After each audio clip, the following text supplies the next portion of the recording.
બરવાડા પોલીસે અમરેલી શહેરમાં એટીએમમાંથી છેતરપિંડીથી રૂપિયા કાઢી ફરાર શખ્સોને ઝડપી લીધા છે।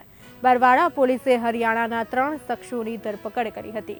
ગત રાત્રિના અમરેલી શહેરના એટીએમમાંથી એક ગ્રાહકનો પિન મેળવી રૂપિયા 20,000 કાઢીને આ શખ્સો ફરાર થયા હતા। બરવાડા પોલીસે પેટ્રોલિંગ દરમિયાન એક કારને ચેક કરતા 3 શખ્સો અમરેલીથી એટીએમમાંથી ગ્રાહક સાથે છેતરપિંડી કરી ભાગ્યા હોવાનું સામે આવ્યું હતું।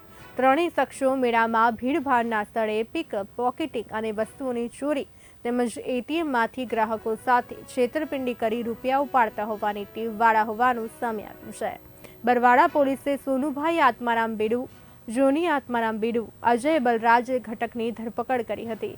પોલીસે 3 શખ્સો પાસેથી રોકડા 22,800, 3 મોબાઈલ, એક કાર સહિત કુલ 4,33,800નો મુદ્દામાલ કબજે કર્યો છે।